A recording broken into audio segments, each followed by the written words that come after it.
गुरु प्यारी सात संगत जी, राधा स्वामी जी।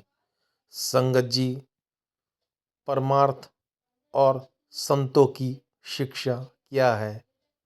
आइए जानेंगे हम इस वीडियो के माध्यम से। तो सात संगत जी, आप सभी से मेरी विनती है कि कृपया इस वीडियो में शुरू से लेकर अंत तक बने रहें जी।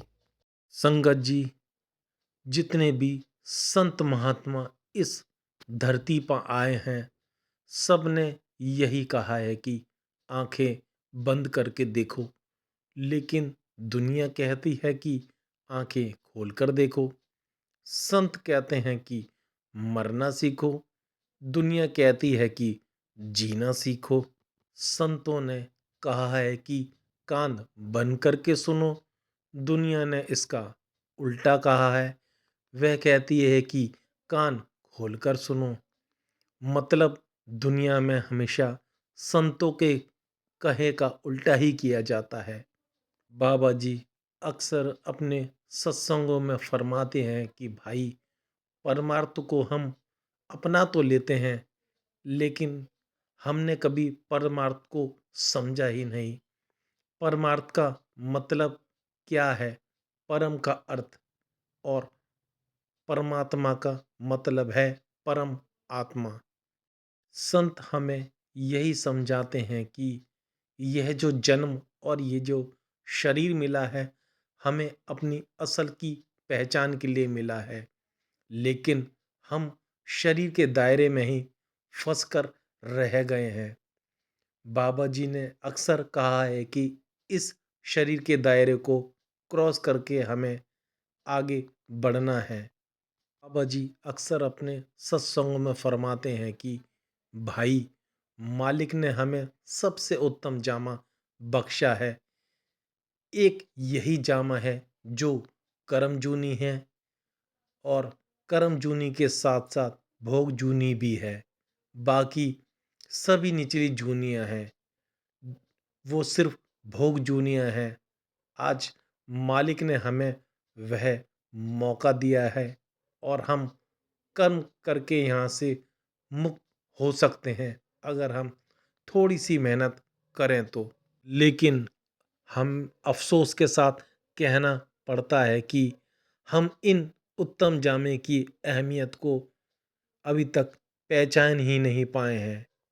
बाबा जी कहते हैं कि अगर हम असल की पहचान नहीं कर पाए तो फिर निचली जूनियों में जाने के बाद फिर पता नहीं कब यह मनुष्य की उत्तम जूनी मिलेगी।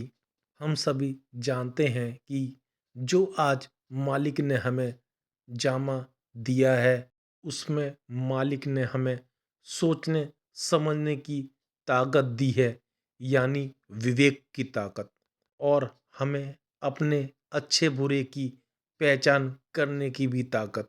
और ये जो आज हमें मौका मिला है, हमें अपने असल की पहचान के लिए मिला है, लेकिन हम अपने शरीर के दायरे से अभी तक निकल ही नहीं पाए हैं।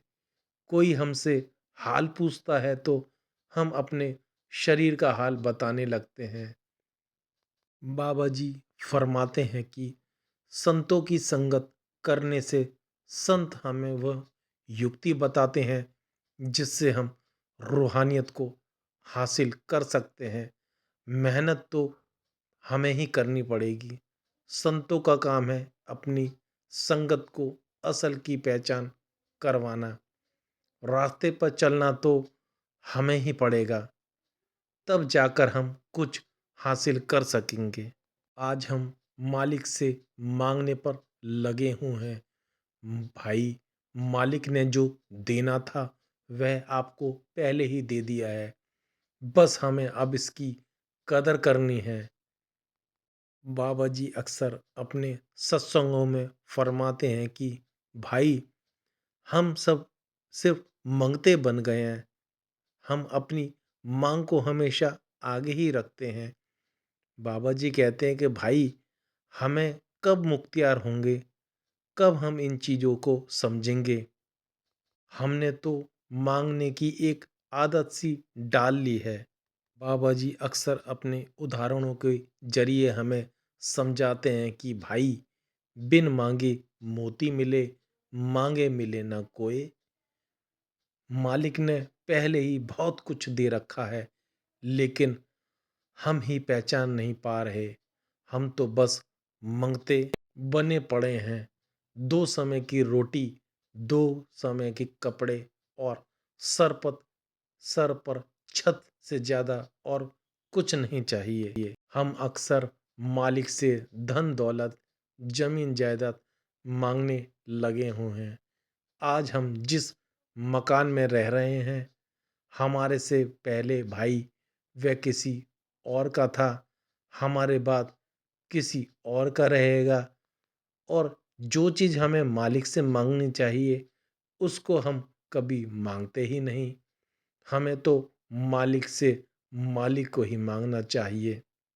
और ये जो मांग है, वह मन से पैदा होती है, और मन हमारे काबू में ही नहीं है।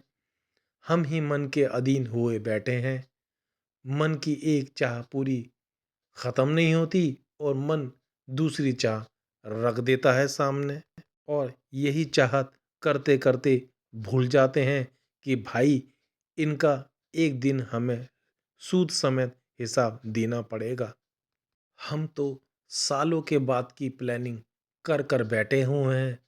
हुजूर अक्सर कहा करते थे, भाई, यह तो हमारी प्लानिंग है, उसकी क्या प्लानिंग है, यह तो कोई जानता ही नहीं। बाबा जी अक्सर फरमाते हैं कि भाई, एक निवाला मुंह का गया नहीं, वहीं अटैक आ जाता है। तो भाई, कहाँ हम किस सोच में बैठे हैं कि और आगे तक की हम प्लानिंग सोच कर बैठे हुए हैं। और फिर एक समय के बाद हम सोचने लगते हैं कि बाबे के पास चले जाते हैं, बाबा अपने आप हमारी कर्म का बोझ उठा लेगा और हमारा छुटकारा हो जाएगा। बाबा जी कहते हैं कि भाई, मेरे कर्मों का बोझ ना कोई किसी को दे सकता है और ना ले सकता है। कर्मों का हिसाब तो भाई बड़ा अटल है। कर्मों का हिसाब तो हमें खुद को ही देना पड़ेगा। बाड़ी में अक्सर आता है कि कर्म गति टाले न टरे। भाई, कर्मों की गति बड़ी ही निहारी है। कर्म की गति से ऋषि मुनि भी बच नहीं पाए। गुरु की संगत करने का मकसद यह नहीं कि गुरु आपके कर्म उठा लेगा। गुरु का मकसद होता है आपको सच का एहसास करवाए। गुरु हमें अंधेरे से उजाले की तरफ लेकर जाता है। हमें तो गुरु के पास जाकर उस सच का एहसास करना है। बाबा जी अक्सर फरमाते हैं कि भाई, इतने सत्संग सुनकर हम बैठे हुए हैं, लेकिन हमें सत्संग का मतलब अभी तक समझ में ही नहीं आया। सत्संग का मतलब भाई यह नहीं होता कि सत्संग पंडाल में हम बैठ गए और हमने अपनी हाजिरी लगा दी। सत्संग का मतलब तो तभी पूरा होता है जब हम सत्संग की बातों पर अमल में लाएंगे। हम तो अपने मन के गुलाम हुए बैठे हैं। मन कहेगा तो हम भजन बंदगी पर बैठेंगे। मन ने मना कर दिया तो हम बैठ ही नहीं पाएंगे। क्या हमें अपने आप को आजाद कहना चाहिए? मन तो अपने इशारों पर नचाता है। मन को कोई अपना शांत करने के लिए कोई पहाड़ों पर चला जाता है, तो कोई नदियों में मालिक को ढूंढ रहा है। हम यह नहीं समझ रहे कि जो कुछ मिलेगा भाई, वह हमारे अंदर से ही मिलेगा। जब हम संतों की संगत करते हैं तो हमें उस युक्ति का पता चलता है जिससे हम मालिक को पा सकते हैं। हमें मालिक को पाने के लिए भटकने की जरूरत नहीं है। मालिक तो 24 घंटे हमारे अंग संग है। बस हम ही पहचान नहीं कर पाते। हमें अपने अपने मन के अधीन रहते हैं। जिस दिन हमारा मन हमारे काबू में आ जाएगा, उस दिन हमें मालिक से कुछ भी मांगने की ज़रूरत नहीं पड़ेगी। और बाबा जी अंत में अक्सर फरमाते हैं कि भाई, हमें मालिक पहले ही बहुत कुछ दे चुका है, हमें सिर्फ मालिक का शुक्र करना है।